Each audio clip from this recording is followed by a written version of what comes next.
There are clay tablets sitting in museums right now that tell a story most history teachers will never teach you. They're written in cuneiform, one of the oldest forms of writing on Earth, and they describe beings called the Anunnaki who came down from the sky, created humans, and ruled over ancient Mesopotamia as gods. Now here's the controversial part.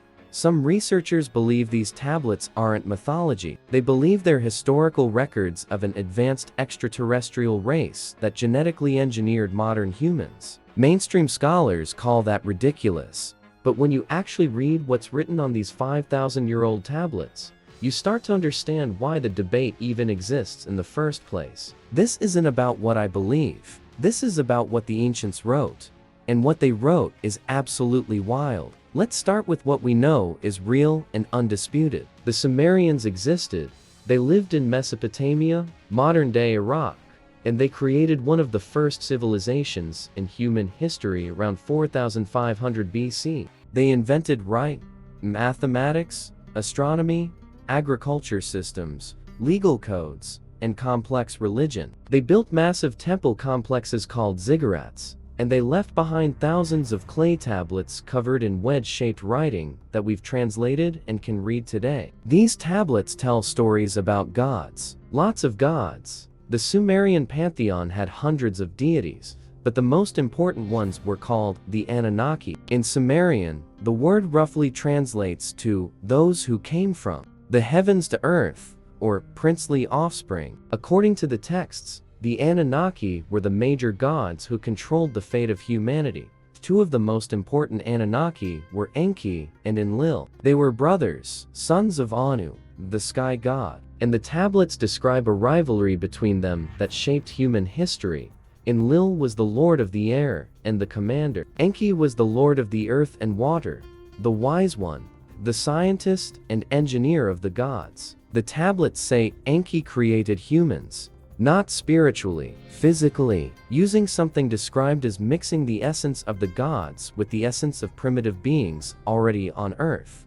Now, most scholars read this as mythology, a creation story meant to explain human origins in a pre-scientific culture. Just like the Bible has Adam and Eve, the Sumerians had their own version involving gods shaping humans from clay and divine essence. Metaphor, symbolism, nothing literal. But then a man named Zecharia Sitchin came along and said, "What if it's not metaphor?" Sitchin was a Russian-born author who spent decades studying Sumerian texts. He published his first book, The 12th Planet, in 1976, and it became a massive bestseller. His central claim was this: the Anunnaki were not mythological gods. They were flesh and blood extraterrestrials from a planet called Nibiru that orbits our sun on a massive elliptical path, coming close to Earth every 3,600 years. According to Sitchin's translation and interpretation of the tablets, the Anunnaki came to Earth roughly 450,000 years ago searching for gold. They needed it to repair their planet's atmosphere. They started mining it themselves, but the work was brutal, so the Anunnaki workers rebelled. To solve the labor problem, Enki proposed creating a primitive worker species by genetically modifying the hominids that already existed on Earth. Through advanced genetic engineering, they mixed their own DNA with that of Homo erectus, or early humans, and created Homo sapiens, us. Sitchin claimed this explained the sudden leap in human evolution. Why modern humans appeared relatively quickly in the fossil record with larger brains and advanced capabilities. We didn't evolve naturally, we were designed, upgraded, engineered by an advanced alien race that ancient people remembered as gods. It's a blockbuster theory, and it sparked decades of debate, countless books, documentaries, and an entire genre of ancient astronaut theory. But here's the problem. Mainstream scholars absolutely reject Sitchin's work, and they don't just disagree. They say his translations are flat out wrong. Professional Assyriologists, people who dedicate their lives to studying ancient Mesopotamian languages, have reviewed Sitchin's translations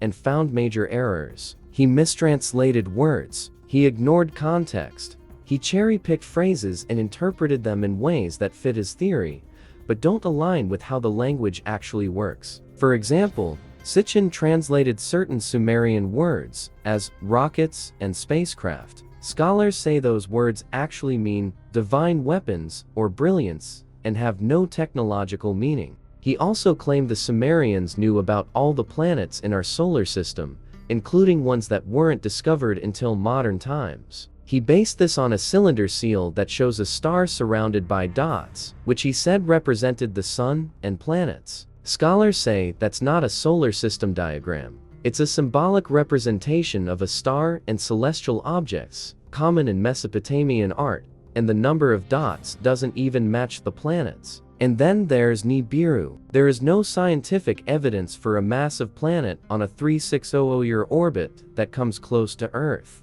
If such a planet existed, its gravitational influence would have catastrophic effects on the orbits of other planets. We'd see it. We'd detect it. Astronomers have mapped the outer solar system extensively. Nibiru, as Sitchin described it, doesn't exist. So does that mean the whole Anunnaki story is nonsense? Not necessarily. It means Sitchin's interpretation is highly questionable, but the tablets themselves are still real. The stories are still there, and some elements are genuinely strange when you read them with fresh eyes. Let's talk about what the tablets actually say. Based on accepted scholarly translations, the Atrahasis epic is one of the key texts. It describes the creation of humans explicitly as a solution to a labor problem. The gods were tired of digging irrigation canals and working the earth, so they created humans to do the work for them. Enki and the mother goddess Nintu are credited with making humans by mixing clay with the flesh and blood of a slain god. That's the official translation: clay and divine blood. Now, if you're an ancient person trying to describe genetic material, DNA, biological engineering, how would you explain it? You'd use the language and metaphors available to you. Clay could represent the raw biological material. Divine blood could represent the genetic component contributed by the Anunnaki. I'm not saying that's definitely what it means. I'm saying it's interesting that the Sumerians described creation as a physical, biological process involving mixing materials, not just speaking humans into existence like other creation myths. Another text, the Epic of Gilgamesh, describes the Great Flood, almost identical to the Noah story in the Bible, except it predates the Bible by over 1,000 years. In the Sumerian version, Enki warns a human named Utnapishtim to build an ark, because Enlil has decided to wipe out humanity. Why? Because humans had become too noisy, too numerous, and were disturbing the gods. Again, mainstream scholars read this as myth. But if the Anunnaki were a real advanced species, this story could describe a literal culling of a population that had grown beyond control. The flood could have been a natural disaster they knew was coming, and chose not to warn most people about. Or it could be entirely symbolic. The point is, the story exists in writing, in one of humanity's oldest texts. Now, let's look at the artifacts. There are cylinder seals, statues, and carvings from ancient Sumeria and surrounding cultures that depict beings that don't look quite human.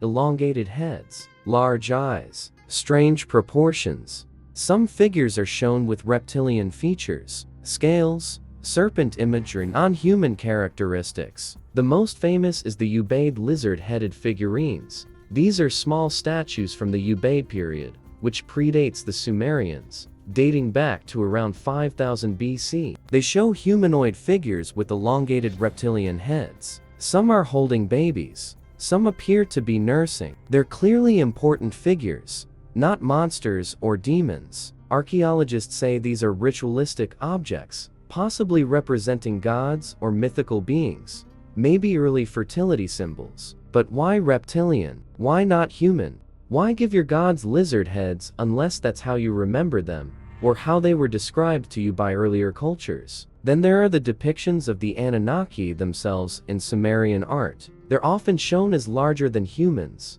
wearing elaborate headdresses and holding objects that Sitchin and others have interpreted as technological devices. One common object is the hand purse or bucket that appears in carvings across multiple ancient cultures, from Sumeria to South America. What is it? Scholars say it's probably a ritual object, maybe containing holy water or offerings.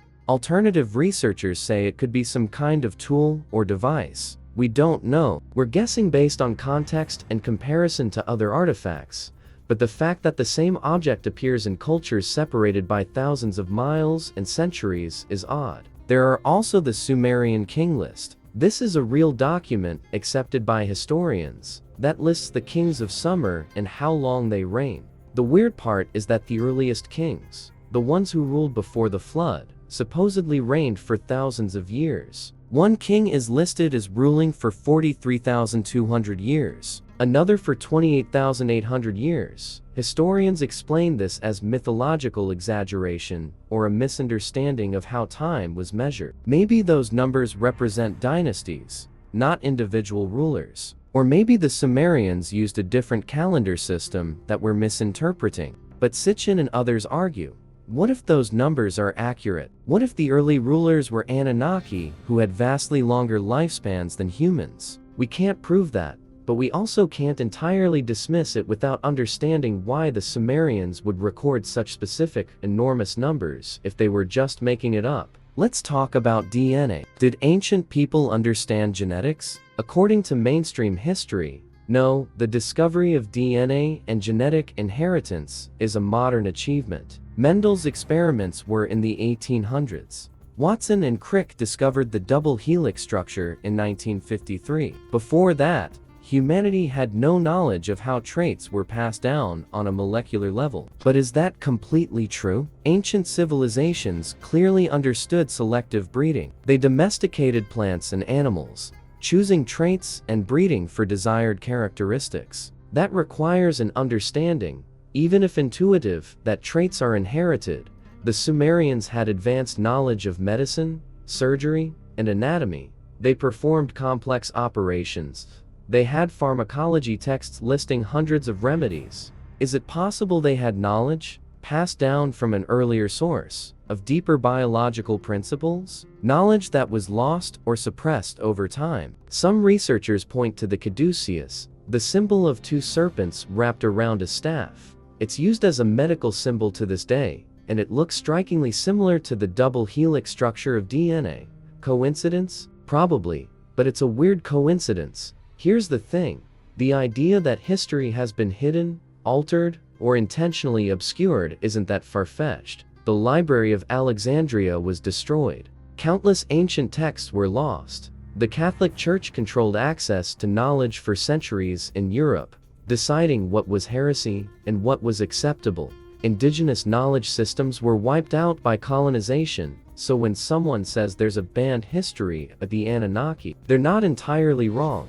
Sitchin's books were dismissed by academia. Ancient astronaut theories are ridiculed in mainstream circles. You won't find this discussed in university history courses. Whether that's because it's nonsense or because it challenges foundational narratives depends on who you ask. What I will say is this: the Sumerian tablets are real. The stories are documented. The artifacts exist. Whether you interpret them as mythology, distorted history, or literal accounts of extraterrestrial contact is up to you. But the conversation is worth having, because if there's even a 1% chance that human history is more complex, more mysterious, and more interconnected with forces we don't understand, then we owe it to ourselves to keep asking questions.